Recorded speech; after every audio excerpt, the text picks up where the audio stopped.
Alors Karine, tu es directrice exécutive de l'engagement du groupe Carrefour. Donc le groupe Carrefour, c'est une grande enseigne mondiale. C'est le premier employeur privé de France. Du coup, l'impact que vous allez avoir, il est extrêmement fort. Comment est-ce que vous intégrez chez Carrefour les enjeux diversité et inclusion dans une entreprise aussi large, aussi vaste, et quelles en sont les retombées pour vos collaborateurs et vos clients? Merci. Alors bonjour à toutes et à tous.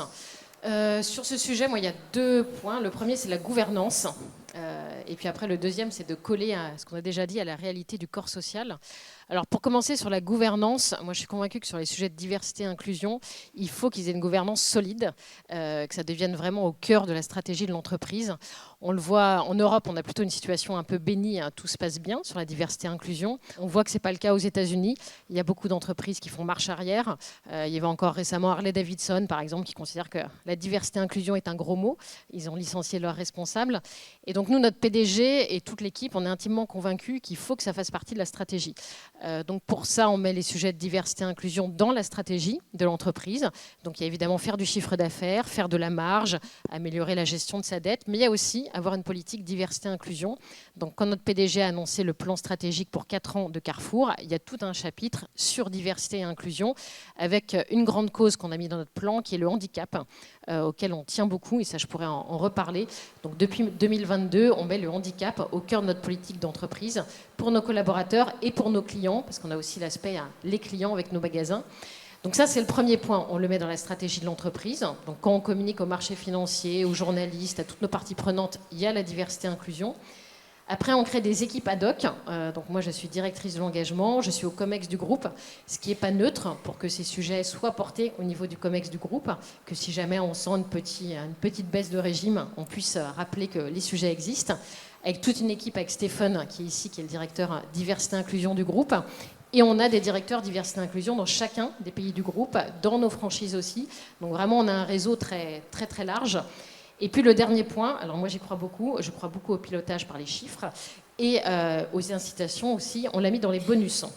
Donc désormais, tous les gens qui ont un bonus chez Carrefour, en France par exemple, c'est 10 000 personnes. Donc quand vous allez dans un supermarché Carrefour, où il y a à peu près 300-400 personnes, vous avez 50 ou 60 personnes qui ont un bonus lié à la RSE et à la politique diversité et inclusion. Donc les indicateurs ne sont jamais parfaits, il y a toujours des effets de biais, mais ils sont incentivés, comme on dit, sur la féminisation, sur le nombre de salariés en situation de handicap, sur la formation et sur la manière dont les salariés perçoivent tout ça. Et depuis qu'on l'a mis en place, évidemment, il y a un avant-après. Les gens regardent leurs chiffres, essayent de lancer des politiques, des plans d'action. Donc voilà, nous, on croit beaucoup à la gouvernance pour se dire, quoi qu'il arrive, on a, comme tout le monde, des moments où c'est plus compliqué sur un plan financier, où on a des crises, comme tu le disais. On a toute une série de sujets, mais on sait que ça fait partie de la stratégie et que c'est un non négociable. C'est ce qu'on aime bien dire, c'est un non déglosable. La diversité et l'inclusion, il faut en faire. Donc ça, c'est pour l'aspect gouvernance. Et après, sur nos projets, nous, on croit beaucoup aux choses qui parlent à nos salariés. C'est ce qu'on disait. En effet, on a chacun des spécificités. Sur le sujet, par exemple, de l'égalité homme-femme, on a évidemment des chiffres sur la féminisation des COMEX, des CODIR. Heureusement, parce que voilà, c'est un peu le passage obligé. Mais quand on a un groupe de 500 000 salariés, ça ne concerne pas non plus tout le monde. Il faut aussi faire des sujets qui parlent à toutes les femmes de l'entreprise. Et donc, on a lancé, par exemple, une initiative sur l'endométriose pour toutes les femmes qui souffrent d'endométriose chez Carrefour. Si elles ont une endométriose lourde, elles ont une journée de congé payée par l'entreprise par mois. Donc, c'est quand même 12 jours en plus. Dans le secteur du retail, c'est pas rien. Pour que le jour où elles se sentent mal, avant, soit elles venaient travailler en se tordant de douleur, soit elles restaient chez elles, mais il y a un délai de carence et elles perdaient un jour de salaire, ce qui est quand même pas neutre pour beaucoup de gens. Et donc voilà, ça, on a lancé cette initiative sur l'endométriose. Ça a été très bien perçu par nos collaborateurs parce que ça correspondait quelque part à un souhait d'égalité réelle qui n'était pas prise en compte encore entre les hommes et les femmes. Donc voilà, c'est comme ça qu'on avance. La gouvernance pour être sûr que voilà, on peut pas faire marche arrière. Et puis après, avec Stéphane, avec toute l'équipe, d'essayer de voir ce qui parle vraiment aux gens chez nous et qui fait que leur situation s'améliore au quotidien. Mais on a plein d'autres exemples sur lesquels je pourrais revenir après si on a le temps. J'imagine. Merci beaucoup, Karine.